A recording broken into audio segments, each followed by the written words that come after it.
खर्चा करो ओकरा खातिर हम भागल ना है कि तू जितना खर्चा कह तो हम उतना खर्चा करब ओकरा खातिर हम भागल ना है। अब बाकी जदी हमरा के छोड़ के गइलू तो बुझ ली हम संतोष भागल ना है। ई बाकी एक बेरी गंगा न होइले बन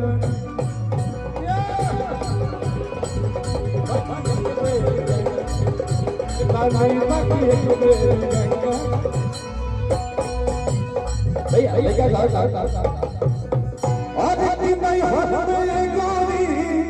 कुछ चाहिए रहूंगी ना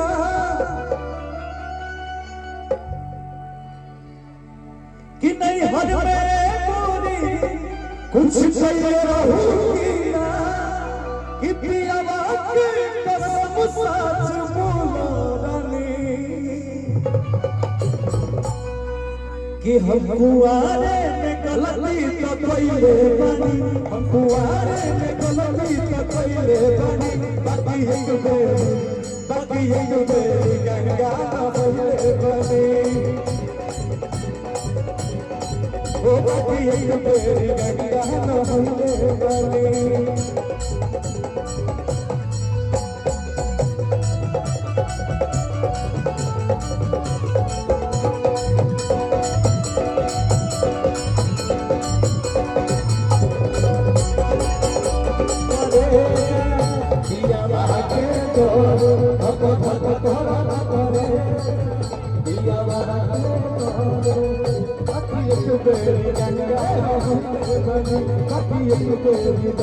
भाव अच्छा है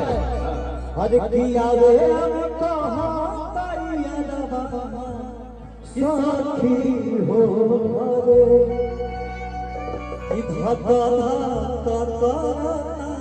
करे किया रे साथी हो धक धक कर करे धक धक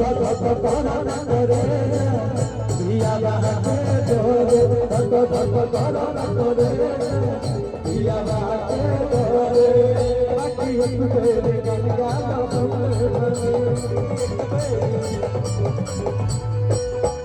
अब भूला जा हो गई राजा गाछे मदिना में हमारा से भूल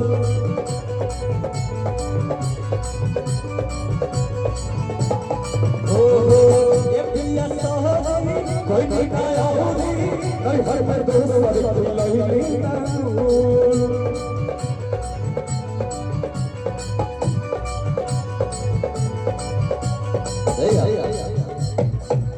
कि तोहरा कभी कुछ पहिले कि तोहरा कभी कुछ पहिले कि हम कुआरे में गलती तो कइले बानी कि हम कुआरे में गलती तो कइले बानी बाकी एक बेरी गंगा न होइले बाकी एक बेरी गंगा न होइले बानी।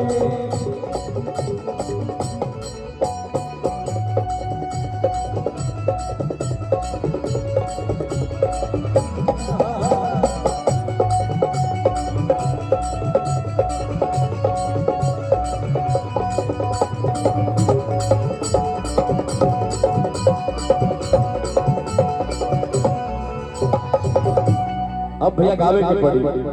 कि भौज दे सोना के सेठ चाही अब पटना में दूध चाही तो आप सबके भाई बोलता है आप सब भी आ जाए कि तोरा कि अरे एक करे जा तू जितना कहत हम उतना खर्चा करो ओकरा खातिर हम भागल ना है कि तू जितना खर्चा कह तो हम उतना खर्चा करब ओकरा खातिर हम भागल ना है।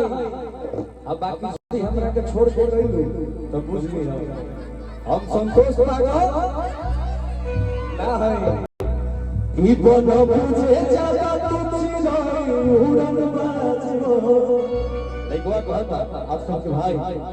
कि बोलो मुझे ज्यादा तुझ नहीं उड़न बाज हो तो पूछ ली हम होई रंगा अरे पूछ ली हम होई रंगा और नहीं सुना बात से चाहिए अब पता ना मैं तू को बोले चाहिए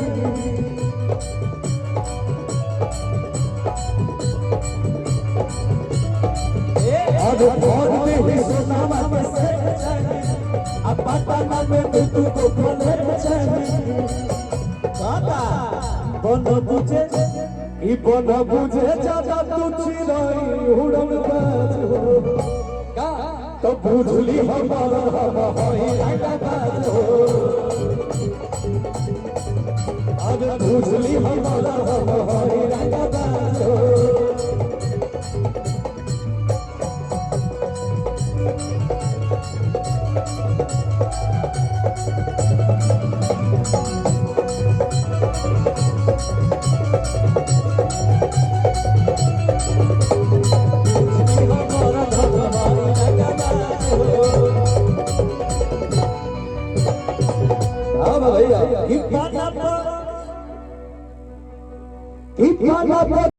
लेके जाए हमके दुल्हन बनाना न तो दोसर लेके जाए झूठे जिंदगी के हो जाए साजा मिलने लगो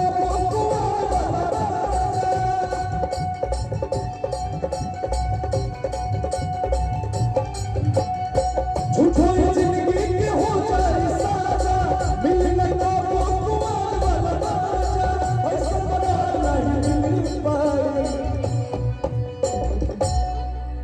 हमके दुल्हन बनाना न तो दोसर लेके जाए। आप लोगों को वीडियो कैसा लगा, अच्छा लगा तो लाइक करेगा, चैनल पर तो सब्सक्राइब करेगा, फेसबुक पेज पे वीडियो देख रहे हो तो भैया फॉलो जरूर करिएगा। हमसे बातचीत करने के लिए इंस्टाग्राम आईडी है प्रिंस मस्ती ब्लॉग। अब फिलहाल जा रहे हैं अभी अनुपा यादव जी को लाने के लिए, होटल में है, यहाँ लाना है, परफॉर्मेंस होगा। फिलहाल इतना ही, मिलते हैं अगले वीडियो में। और हाँ, बहुत ज़बरदस्त एक से एक वीडियो आएगी तो भैया सब्सक्राइब फॉलो जरूर करिएगा। चलिए फिलहाल इतना ही, नीला पीला तब तक करिए आप लोग।